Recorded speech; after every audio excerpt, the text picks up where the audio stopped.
अस्सलाम वालेकुम, welcome back. अब हमने जो चैप्टर पढ़ना है वो है न्यूट्रिशन। चैप्टर 12 है ये। अब सबसे पहले न्यूट्रिशन है क्या। अब आपको पता है कि जो इंडिविजुअल्स हैं, लिविंग ऑर्गेनिजम्स हैं, उनको अपनी बॉडी की जो नॉर्मल एक्टिविटीज़ हैं उनको करने के लिए, ग्रोथ वगैरह के लिए, डेवलपमेंट के लिए, रिपेयरिंग के लिए सारी एनर्जी चाहिए होती है, न्यूट्रिएंट्स चाहिए होते हैं। ठीक है, ये सारी चीज़ें आ जाती हैं न्यूट्रिशन में। अब न्यूट्रिशन के 2 वेज़ हैं, ऑटोट्रॉफिक है या हेट्रोट्रॉफिक हैं। ऑटोट्रॉफिक कौन से होते हैं? जो अपनी फूड खुद प्रिपेयर कर सकते हैं, जैसे प्लांट्स हैं। और हेट्रोट्रॉफिक कौन से होते हैं? जो ऑटोट्रॉफिक पे डिपेंड करते हैं फूड के लिए। अब अगर हम प्लांट्स की बात करें तो ये हमने चैप्टर 11 में डिटेल से पढ़ा था कि प्लांट्स जो हैं वो कैसे लाइट एनर्जी को कैप्चर करते हैं, उसको केमिकल एनर्जी में कन्वर्ट करते हैं, फिर उस जो एनर्जी है एटीपी वगैरह जो बनता है उसको स्टोर करते हैं वो कार्बोहाइड्रेट्स की फॉर्म में। ठीक है, उन कार्बोहाइड्रेट से फर्दर जो एनिमल्स हैं वो एनर्जी लेते हैं। अब इनमें ना कुछ ऐसे कंपोनेंट्स हैं जो बहुत ज़्यादा नेसेसरी होते हैं, जैसे नाइट्रोजन है। तो अगर नाइट्रोजन की डेफिशिएंसी हो जाएगी तो इनमें क्लोरोसिस हो जाएगा, येलोविंग हो जाएगी। ठीक है। सेकंड फास्फोरस है। फास्फोरस अगर नहीं होगी तो स्टंटेड रूट ग्रोथ होगी। मैग्नीशियम एब्सेंट होगी तो अगेन क्लोरोसिस हो जाएगी। ये बात हमने पढ़ी थी ना जब हम क्लोरोफिल का स्ट्रक्चर देख रहे थे, कि हमने पढ़ा था कि जो पोरफायरन रिंग होती है 4 पायरोल रिंग से बनी होती है, उसके दरमियान में क्या होता है? मैग्नीशियम आयन होता है। ठीक है। इसके अलावा आयरन की डेफिशिएंसी इनमें ग्रोथ प्रॉब्लम्स काज करती है। अगर प्लांट्स की हम बात करें तो हमने हमेशा से ये सुना होता है कि प्लांट्स जो हैं वो ऑटोट्रॉफ्स हैं, प्लांट्स अपनी फूड खुद बना सकते हैं। लेकिन क्या कभी आपने ये सुना है कि प्लांट्स कुछ ऐसे हैं जो हेट्रोट्रॉफिक वे से भी फूड लेते हैं? कौन कौन से प्लांट्स हैं? सबसे पहले हम देखते हैं सेप्रोफिटिक। वो प्लांट्स हैं जो डेड या डिकेइंग ऑर्गेनिक मैटर से फूड लेते हैं, अब्जॉर्ब करते हैं अपनी रूट्स की हेल्प से। पैरासिटिक, जिनमें सकर्स होते हैं और वो किसी चीज़ के साथ अटैच हो जाते हैं। इसमें पुक्सीनिया की एग्जांपल है हमारे पास। नेक्स्ट सिम्बायोटिक हैं। लाइकन और माइकोराइजा आपने पढ़ा था पीछे फंजाई के चैप्टर में, चैप्टर 8। अब क्या होता है कि सिम्बायोटिक्स की हम बात कर लेते हैं। ये एक ऐसी एसोसिएशन होती है जिसमें 2 इंडिविजुअल जो हैं वो कनेक्टेड होते हैं, और या तो इसमें दोनों को फ़ायदा हो रहा होता है या दोनों को नुकसान होता है, या एक को फ़ायदा होता है एक को नुकसान होता है। यानी ये डिफरेंट टाइप की इंट्रैक्शंस होती हैं। ठीक है। इसके अलावा जो लिग्यूम्स हैं उनमें क्या होता है कि ना उनके भी होते हैं सिम्बायोटिक रिलेशनशिप्स होते हैं। यानी ये डिफरेंट वे से ऑटोट्रॉफिज्म के अलावा भी ये डिफरेंट वे से न्यूट्रिशन अपनी ले सकते हैं। इसके अलावा कुछ ऐसे प्लांट्स होते हैं जो इंसेक्टिवोरस होते हैं, यानी कि वो इंसेक्ट्स पे फीड करते हैं। सबसे पहले इसमें हम बात करते हैं पिचर प्लांट की।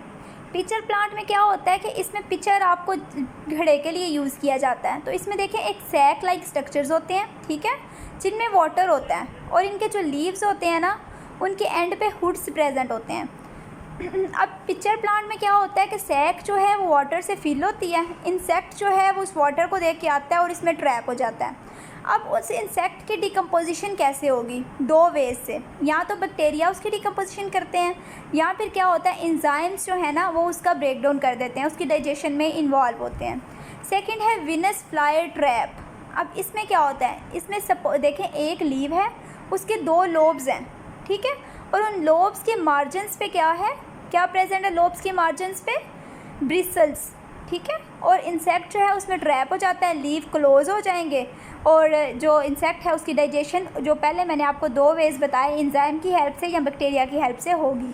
अब सन ड्यू है। सन ड्यू प्लांट में क्या होता है? लीफ में ना टेंटिकल्स होते हैं लंबे लंबे, उनके एंड पे ना ग्लैंड्स होते हैं, और वो भी क्या करते हैं, जैसे ही कोई इंसेक्ट आता है तो ग्लैंड सेक्रीशन रिलीज़ करते हैं और उसकी डाइजेशन होती है।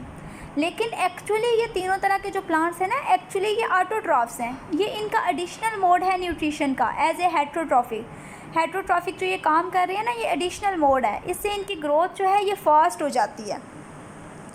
उसके बाद अगर हम न्यूट्रिशन की बात करें एनिमल्स में, तो सबसे पहले हैं डिट्राइटिवोर्स, जो डेड और डिकेइंग मैटर पे फीड करते हैं, जैसे डिट्राइटस पे फीड करते हैं, जैसे अर्थवर्म आ जाता है। देन हर्बीवोर्स हैं। इसमें हर्बीवोर्स आपको पता है हमारे इर्द गिर्द बहुत ज़्यादा एनिमल्स हैं जो हर्बीवोरी के थ्रू लेते हैं, जैसे कैटल हैं, मैमल्स, बर्ड्स, रिप्टाइल्स और इंसेक्ट्स। बेसिकली ये हमने इनके ना कर ली क्लासेस कर ली। अब क्या है कि जो हम बात करेंगे सबसे पहले जो ग्रेजर्स होते हैं, ठीक है, इनमें क्या होता है कि मोलर और प्री मोलर जो होते हैं ना, इनकी लार्ज ग्राइंडिंग सरफेस एरिया होता है और अपर इंसीजर्स इनमें नहीं होते। इसके अलावा गैप होता है इंसीजर और प्री मोलर के दरमियान में, ठीक है। ग्राइंडिंग सरफेस किसकी होती हैं? प्री मोलर और मोलर की। गैप किसके दरमियान होता है? इंसीजर्स और प्री मोलर्स के दरमियान में। और सम टाइम क्या होता है कि जो ग्रेजर्स हैं उनमें अपर इंसीजर्स नहीं होते और केनाइन तो इनमें वैसे ही नहीं होते। उसके बाद कॉर्निवोर्स, इनमें अब जो केनाइन टीथ होते हैं ना, वो कह लें कि मोस्टली यूज़ होते हैं प्रे को कैच और टेयर करने के लिए। बाकी जो इंसीजर्स, प्री मोलर्स और मोलर्स हैं ना, वो कटिंग में, जो फ्लैश है उसकी कटिंग में यूज़ किए जाते हैं। नेक्स्ट अगर देखें तो ओमनीवोरस, ठीक है। ओमनीवोरस आपको पता है ये हर्बीवोर्स और कार्निवोर्स के इंटरमीडिएट होते हैं, जैसे ह्यूमन हैं। फिल्टर फीडर्स वो एनिमल होते हैं जो वाटर में रहते हैं और ये क्या करते हैं कि जैसे ही वाटर गुजर रहा होता है ना इनकी बॉडी के पास से, तो उसमें से जितने मटेरियल्स होते हैं, स्मॉल ऑर्गेनिजम्स होते हैं, उनको ये कैप्चर कर लेते हैं। इसमें आ जाते हैं fresh water muscles. Next fluid feeder, नाम इंडिकेट कर रहा है कि ये क्या फीड करते होंगे? फ्लूइड। अब इसमें क्या है कि इंजेस्ट करते हैं फूड को लिक्विड फॉर्म में। कोई एग्जांपल दें लिक्विड फॉर्म में? जैसे बटरफ्लाई है, वो फूलों का रस चूसती है लिक्विड फॉर्म में। जैसे मॉस्कीटो है, ये ब्लड पे फीड करता है। एफिड है, वो भी सैप सकर है। अब उसके बाद है मैक्रोफेगस फीडर्स। मैक्रोफेगस क्या होते हैं कि जो लार्ज पीसीस लेते हैं फूड के, take food in the form of large pieces. इसमें या तो इनके टेंटिकल हो सकते हैं, जैसे टेंटिकुलर नेचर है, वो हाइड्रा में होंगे। कुछ ऐसे होते हैं फीडिंग और स्क्रैपिंग करते हैं, यानी कि गार्डन स्नेल। और कुछ जो है वो प्रे को पकड़ते हैं, वो है डॉग फिश। सो मैक्रोफेगस फीडर्स जो लार्ज पीसीस की फॉर्म में ना फूड देते हैं। नेक्स्ट है पैरासिटिक न्यूट्रिशन। अब पैरासाइट क्या होता है? पैरासाइट जो है ना, ये डिपेंडेंट होता है एक और स्पीशी के मेंबर पे, जिसको हम होस्ट कहते हैं। किन चीज़ों के लिए डिपेंडेंट होता है? एक तो न्यूट्रिशन के लिए डिपेंडेंट होगा, ठीक है, और दूसरा अपने लाइफ साइकिल की कंप्लीशन के लिए। अब पैरासाइट जो होते हैं ना, ये यहाँ तो बॉडी सरफेस पे रहते हैं, जैसे लाइस होती है तो ये बॉडी के अंदर तो नहीं जाती, बॉडी सरफेस पे रहती है। उसके बाद एंडोपैरासाइट वो होते हैं जो बॉडी की सरफेस के अंदर चले जाते हैं। और उसके बाद है फिकेल्टेटिव वो होते हैं कि जो वैसे तो होस्ट पैरासाइट मतलब वो होते हैं जो होस्ट पे रहते हैं, ठीक है, लेकिन ये ना लाजमी नहीं है कि मतलब यानी कि ये रिले नहीं कर रहा कि वो मतलब उस पे रहेगा तो इसका लाइफ साइकिल कंप्लीट होगा। और ऑब्लिगेट वो हैं जिनको लाजमी चाहिए होता है होस्ट अपने लाइफ साइकिल की कंप्लीशन के लिए। नेक्स्ट हम बात करते हैं होलोजोइक न्यूट्रिशन पे। होलोजोइक कौन सी न्यूट्रिशन होती है? जिसमें इंजेशन होती है, ठीक है, और इंटरनल प्रोसेसिंग होती है सारी फूड की। इंजेशन क्या है? कि इंजेशन है कि ये जो हम टेकिंग इन है कम्प्लेक्स फूड का, यानी कि कम्प्लेक्स फूड को अंदर की तरफ लेके जाने का जो प्रोसेस है वो इंजेशन है। उसके बाद डाइजेशन क्या होता है? डाइजेशन होता है कि जो कम्प्लेक्स फूड हम अंदर की तरफ लेके गए उसका ब्रेक डाउन करना सिंपल सब्सटेंसेस में, किसकी हेल्प से? एंजाइम्स की हेल्प से। अब डाइजेशन दो तरह की होती है, एक तो है एक्स्ट्रा सेलुलर और एक है इंट्रा सेलुलर। इंट्रा सेलुलर में क्या होता है कि फूड का जो ब्रेक डाउन होता है वो सेल के अंदर होता है, मतलब विद इन द सेल होता है। जबकि एक्स्ट्रा सेलुलर की अगर हम बात करें, नाम इंडिकेट कर रहा है कि ये outside the cell break down है और एंजाइम्स जो हैं वो आउटसाइड द सेल सेक्रीट कर दिए जाते हैं। थर्ड वन है एब्जॉर्प्शन। अब वो जो डाइजेशन हुई ऊपर, उसकी जो प्रोडक्ट्स हैं, वो जो अब्जॉर्प्शन की प्रोडक्ट्स हैं, उनको अब सेल ने अब्जॉर्ब करना है, ठीक है, तो ये डिफ्यूजन की हेल्प से होता है। नेक्स्ट है असीमिलेशन। असीमिलेशन क्या है? किसी चीज़ का बनना, यानी वो जो हमने प्रोडक्ट्स डाइजेशन की ली थी वो सेल के पास चली गई, अब उनको यूज़ करके तो हमने क्या करना है? एनर्जी प्रोड्यूस करनी है या फिर कोई एक्स्ट्रा सेलुलर जो मटेरियल हमें चाहिए हमने वो प्रोड्यूस करना है। नेक्स्ट है इजेशन। इजेशन क्या होता है कि जो वेस्ट मटेरियल है ना उसको अब हमने रिमूव करना है, तो उसको हम क्या कहेंगे? इजेशन। नेक्स्ट बात करते हैं डाइजेशन इन अमीबा।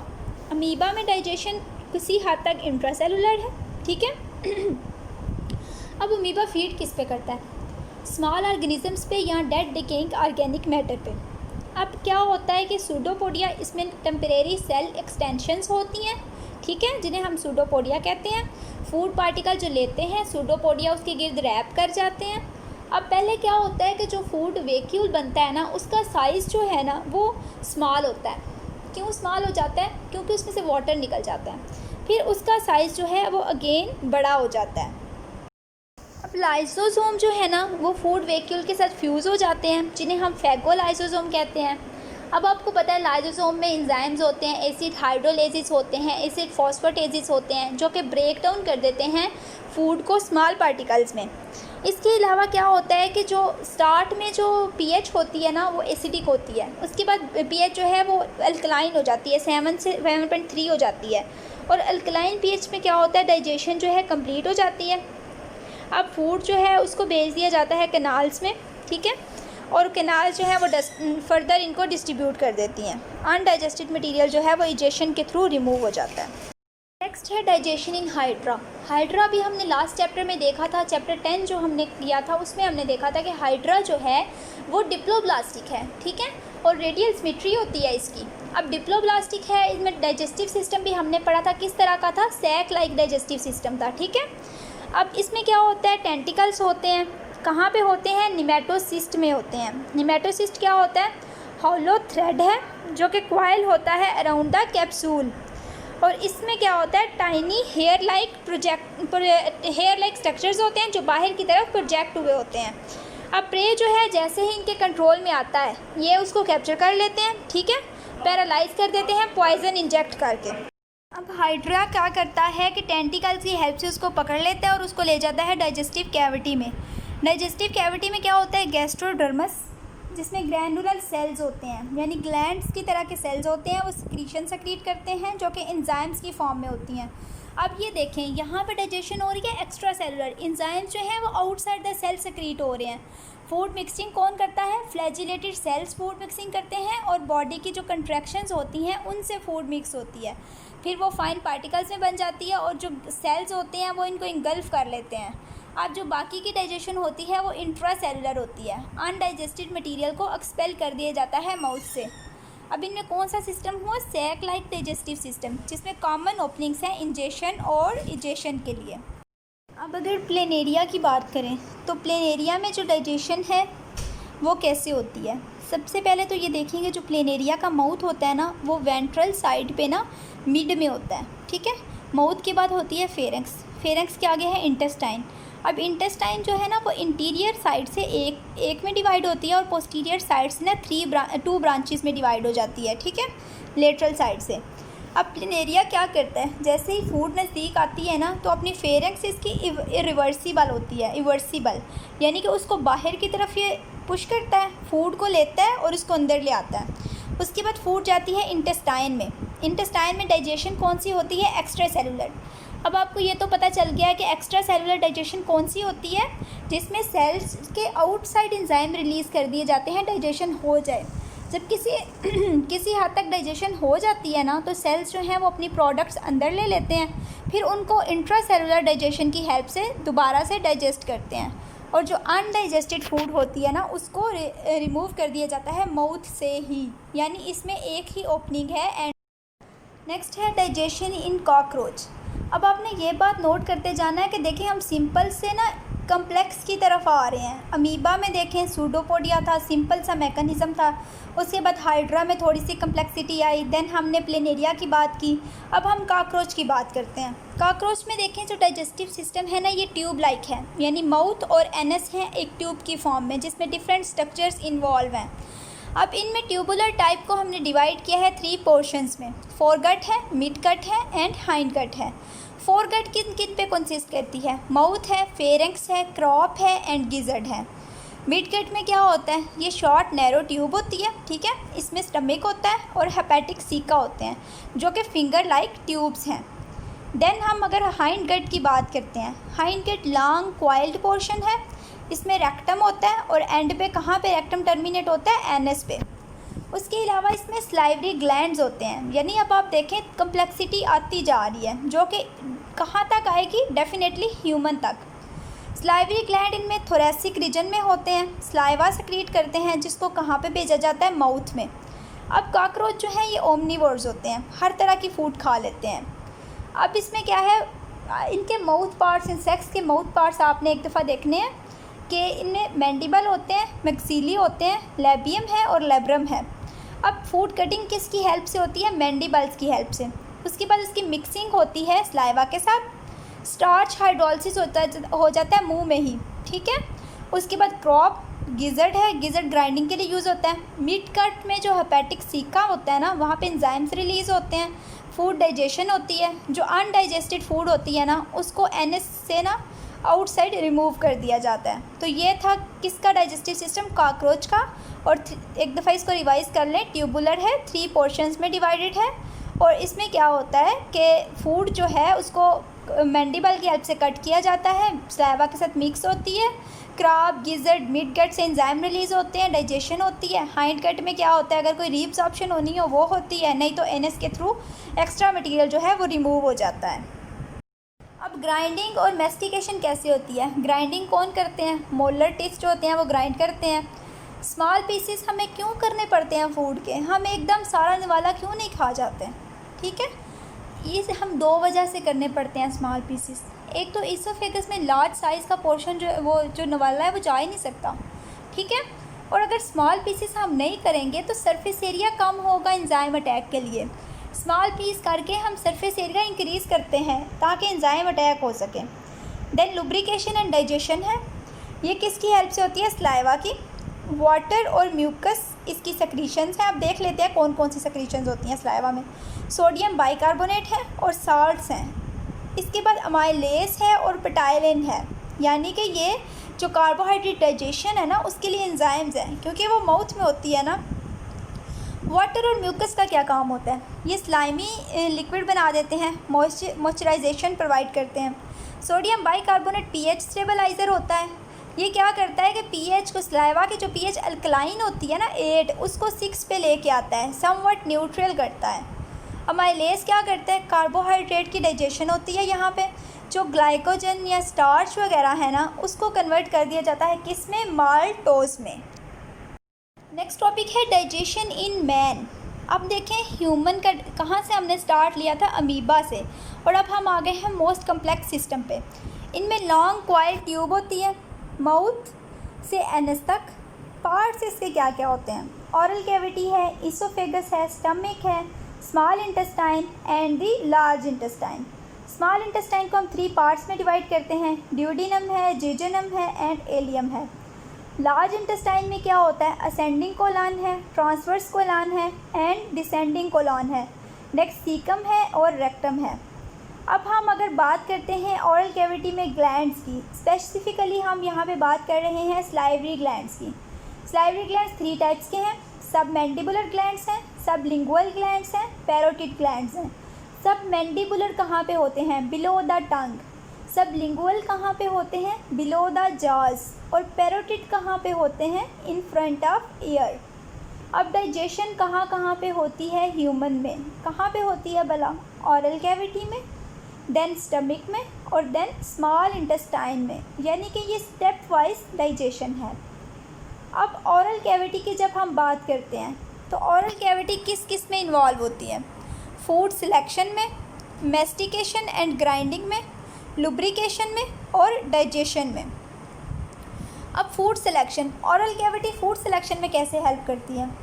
अब देखें, जब हम खाना खाते हैं, कोई चीज़ खाते हैं, हमें उसकी स्मेल अट्रैक्ट करती है तो हम ज़्यादा खाते हैं, लेकिन अगर अनप्लीजेंट सी स्मेल हो तो हम पहला लुकमा ही जो है उसको मुंह से निकाल देते हैं, यानी हमें वो, हमारा दिल नहीं करता कि हम इसको खाएं।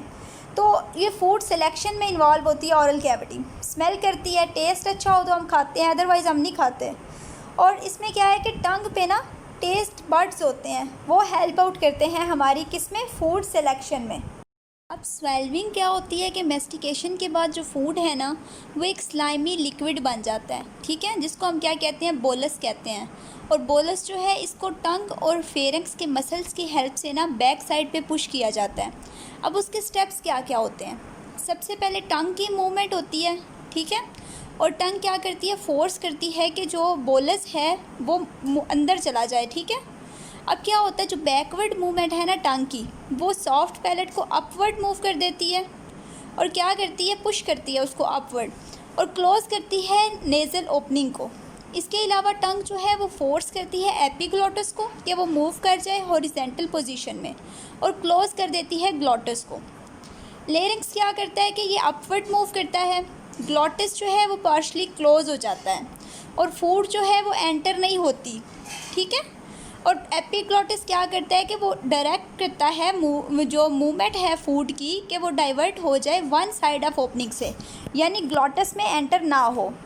अब बिगनिंग ऑफ जो सॉल्विंग है ना, ये वॉलेंट्री है, यानी कि हम खुद इनिशिएट करते हैं, लेकिन जो मिडल और एंड पोर्शन है वो इनवॉलेंट्री हैं। पेरिस्टालसिस की बात की जाए ना, तो ये मूवमेंट है डाइजेस्टिव ट्रैक में जो फूड को मूव करती है along the cavities in the canal. अब ये क्या होता है, वेव्स होती हैं कंट्रैक्शन की और रिलैक्सेशन की जो फूड को मूव कराती हैं। स्टार्ट कहाँ से होती हैं पेरिस्टाल्टिक कंट्रैक्शंस? बकल कैविटी से, देन ईसोफेगस, देन स्टमक, इसी तरह ये एलिमेंट्री केनाल में मूव करती हैं। अब एंटी पेरिस्टालसिस एक वर्ड होता है। अब ये क्या है कि ये रिवर्स मूवमेंट है, यानी ये इंटेस्टाइन से फूड जो है वो आ रही है स्टमक में और स्टमक से माउथ में समटाइम्स आ जाती है, जिसको हम वॉमिटिंग कहते हैं। उसके बाद यहाँ पे एक टर्म है हंगर पैंग। ये क्या होता है, अगर 12 से 24 घंटों में कुछ ना खाया हो ना, ग्लूकोज कंसनट्रेशन बहुत लो हो जाए, तो पेरिस्टाल्टिक कंट्रैक्शंस जो है ना ये अनफेवरेबल, जो कहते हैं कंफर्टेबल, एक अजीब सी अनकंफर्टेबल सी ना सेंसेशन काज कर देती हैं, उनको हम क्या कहते हैं, हंगर पैंग। अब स्टमक में डाइजेशन कैसे होती है? अब हम कहाँ पे आ गए हैं, ईसोफेगस से स्टमक में। स्टमक में याद रखना है दो तरह के स्फिंक्टर्स हैं। कार्डियक स्फिंक्टर्स हैं जो किसके दरमियान लिंक हैं, स्टमक के और ईसोफेगस के, और पाइलोरिक स्फिंक्टर हैं जो कि इंटेस्टाइन, स्मॉल इंटेस्टाइन और स्टमक के दरमियान में लिंक हैं। अब कार्डियक स्फिंक्टर जो है ना ये कॉन्ट्रैक्ट करते हैं और स्टमक की ओपनिंग को क्लोज कर देते हैं ताकि फूड स्टमक से वापस ना जाए। लेकिन जैसे ही वेव आती है ना पेरिस्टालसिस की, तो क्या होता है कि जो स्टमक है इसका कार्डियक स्फिंक्टर ओपन हो जाता है और फूड जो है ना वो स्टमक में आ जाती है। अब स्टमक है क्या? ये इलास्टिक मस्कुलर बैग है जो फूड स्टोर करता है। और स्टमक में क्या होता है कि पार्शियल डाइजेशन होती है। इसकी वॉल की 3 लेयर्स होती हैं, आउटर, मिडल और इनर। अब जो आउटर और इनर लेयर होती है ना ये कनेक्टिव टिश्यू से बनी होती हैं, और जो मिडल लेयर है वो स्मूथ मसल से बनी हुई है। मिडल लेयर में 2 तरह के मसल्स हैं, आउटर साइड पे लॉन्गिट्यूडिनल मसल्स हैं और इनर साइड पे सर्कुलर मसल्स हैं, जो फूड की मिक्सिंग में ना फूड को मिक्स करते हैं सेक्रीशंस के साथ, उसमें रोल प्ले करते हैं। स्टमक म्यूकसा, अब ये गैस्ट्रिक ग्लैंड सेक्रेट करते हैं। इनके 3 तरह के सेल्स होते हैं, म्यूकस सेल्स हैं, पेराइटल सेल्स हैं, जाइमोजिन है। म्यूकस सेल क्या सेक्रेट करते हैं, म्यूकोसा, ठीक है। उसके बाद म्यूकस सेक्रेट करते हैं ये पेराइटल सेल, ये HCl सेक्रेट करते हैं, और जाइमोजिन क्या करते हैं, पेप्सिनोजिन, जो कि इनएक्टिव फॉर्म है पेप्सन की। और इन तीनों को हम कलेक्टिवली क्या कहते हैं, गैस्ट्रिक जूस, जिसमें HCl होता है, पेप्सिनोजिन होता है और म्यूकस है। जो स्टमक म्यूकस है ना ये थिक होता है, कवर करता है स्टमक के इनसाइड को और प्रोटेक्ट करता है कि एंजाइम्स जो हैं इसको डाइजेस्ट ना कर जाएं। म्यूकस के 3 करैक्टर्स क्या हैं, थिक होता है, प्रोटेक्शन प्रोवाइड करता है, ठीक है, इनसाइड को कवर करके। प्रोटेक्शन किससे, डाइजेस्टिव एंजाइम से। HCl क्या करता है, इसको कौन से सेल सेक्रेट करते हैं, पेराइटल सेल्स, ठीक है, और किस फॉर्म में सेक्रेट होता है, कंसनट्रेटेड फॉर्म में। HCl ने क्या करना होता है कि pH मेंटेन रखता है एसिडिक, ताकि पेप्सन जो है वो अपना काम कर सके। इसलिए के अलावा ये क्या करता है, फूड को सॉफ्ट करता है और माइक्रो ऑर्गेनिजम्स को किल करता है। यानी इसके 3 फंक्शंस हैं, pH स्टेबलाइज़र है, फूड सॉफ्टनिंग एजेंट है and killing of micro organism में रोल प्ले करता है। थर्ड वन पेप्सन है। पेप्सन सेक्रेट होता है इनएक्टिव फॉर्म में, जिसे हम क्या कहते हैं, पेप्सिनोजन। अब पेप्सिनोजन जो है ना ये एसिडिक मीडियम में इसको कन्वर्ट कर दिया जाता है पेप्सन में, ठीक है, और ये प्रोटीन की हाइड्रोलिसिस करता है। अब स्टमक के जो मसल्स हैं वो मिक्स करते हैं फूड को और गैस्ट्रिक सेक्रीशंस को, और फूड को कन्वर्ट करते हैं कायम में। कायम क्या होता है, सेमी सॉलिड। फूड जो है अब ड्यूडिनम में जाती है किस स्फिंक्टर के थ्रू, पाइलोरिक स्फिंक्टर के। नेक्स्ट है डाइजेशन इन स्मॉल इंटेस्टाइन। अब स्मॉल इंटेस्टाइन के 3 पार्ट्स होते हैं, ड्यूडिनम, ज्यूजिनम एंड एलियम। अब ड्यूडिनम की सबसे पहले बात करते हैं। कायम जो है वो ड्यूडिनम में आता है, ठीक है, और इसके साथ ही एसिडिक सेक्रीशंस जो हैं वो स्टिमुलेट करती हैं कि जो ग्लैंड्स एसोसिएटेड हैं ना वो अपनी सेक्रीशन सेक्रीट करें, जैसे लीवर, पेंक्रियाज और ड्यूडिनल सेल्स जो हैं ना वो अपनी सेक्रीशंस रिलीज़ करते हैं। सबसे पहले पेंक्रियाज की बात करते हैं। पेंक्रियाज आपको पता है एक्सोक्राइन टिश्यू के तौर पे भी काम करता है और एज वेल एज एंडोक्राइन। अब एक्सोक्राइन टिश्यू इसका जो पार्ट है वो जूस सेक्रिएट करता है, वो पेंक्रियाटिक डक्ट के थ्रू आ जाता है ड्यूडिनम में। पेंक्रियाटिक जूस में एंजाइम्स होते हैं। किस किस के लिए एंजाइम्स होंगे? कार्बोहाइड्रेट्स, फैट्स एंड प्रोटीन्स, 3 चीज़ों के लिए, ठीक है। कार्बोहाइड्रेट्स के लिए अमाइलेज होगा। अच्छा, अब ट्रिप्सिन जो है ट्रिप्सिनोजिन की फॉर्म में होता है, ठीक है। ट्रिप्सिनोजिन को कौन इंटीरोकाइनेज जो है ना वो ट्रिप्सिनोजिन को अब ट्रिप्सिन क्या करता है कि ये प्रोटीन्स को कन्वर्ट कर देता है पेप्टोन्स में या पॉलीपेप्टाइड्स में। सोडियम बाइकार्बोनेट क्या करता है? न्यूट्रलाइजेशन करता है कायम की, क्योंकि पेंक्रियाटिक एंजाइम्स जो हैं वो एसिडिक मीडियम में काम नहीं करते। लीवर, अब लीवर क्या करता है? बाइल सेक्रेट करता है। Bile basically green watery fluid है और इसमें कोई एंजाइम्स नहीं होते बल्कि बाइल साल्ट्स होते हैं। इसके अलावा बाइल जो है ये कहाँ पे स्टोर होता है? गॉल ब्लैडर में, और रिलीज़ हो जाता है बाइल डक्ट के थ्रू ड्यूडिनम में। अब बाइल ग्रीन क्यों होती है? ग्रीन इसलिए होती है क्योंकि बाइल में पिगमेंट्स होते हैं जो हीमोग्लोबिन की ब्रेकडाउन से रिलीज़ हुए होते हैं। अब बाइल साल्ट्स जो होते हैं उनका क्या काम होता है? वो इमल्सिफिकेशन करते हैं फैटी एसिड्स की, यानी उनको कन्वर्ट कर देते हैं स्मॉल स्ट्रक्चर्स में, ठीक है, ताकि वो इजीली डाइजेस्टेड हो जाएं। उसके बाद बाइल पिगमेंट्स जो है ना वो प्रिवेंट करते हैं लिविंग डाइजेस्टिव ट्रैक, यानी बाइल पिगमेंट्स अगर ना निकलें डाइजेस्टिव ट्रैक से तो जो कंडीशन होती है उसे हम कहते हैं जंडाइज। ये अकामुलेट होते जाते हैं ब्लड में। इसके अलावा कोलेस्ट्रॉल है जिसको कौन सेक्रेट करता है? लीवर, ठीक है। ये पार्टिसिपेट करता है गॉल ब्लैडर में गॉल स्टोन्स वगैरह बनाने में, यानी अगर कोलेस्ट्रॉल्स भी अकामुलेट होता जाए ना तो गॉल ब्लैडर में स्टोन्स बन जाएंगे, जिसकी वजह से बाइल जो है वो रिलीज़ नहीं हो सकती और जिसको हम कहते हैं ये जंडाइस है। अब लीवर क्या करता है? ये कन्वर्ट करता है टॉक्सिक सब्सटेंसेस को लेस टॉक्सिक कंपाउंड्स में, लाइक अमोनिया को यूरिया में। नेक्स्ट यूजिनम है, 2 से 4 मीटर इसकी लेंथ है और 2/5 है स्मॉल इंटेस्टाइन का। यहाँ पे डाइजेशन कंप्लीट होती है। फूड अब्जॉर्प्शन, अब एलियम जो है इसकी इंटरनल सरफेस पे ना फोल्ड्स होते हैं, ठीक है, और उनकी फिंगर लाइक आउटग्रोथ्स होती हैं जिन्हें हम विलाई कहते हैं। विलाई में क्या होता है? कैपिलरी ब्लड होता है और इसके साथ साथ क्या होता है? वेसल होती है जिसे हम कहते हैं लैक्टील ऑफ लिम्फेटिक सिस्टम, और जो कवर कर रही होती है एपिथेलियल सेल्स को। अब विलाई जो होते हैं इनकी फर्दर डिविजन्स होती हैं जिन्हें माइक्रोविलाई कहते हैं। ये काउंटलेस होते हैं, ठीक है, और सरफेस एरिया इंक्रीज़ कर देते हैं।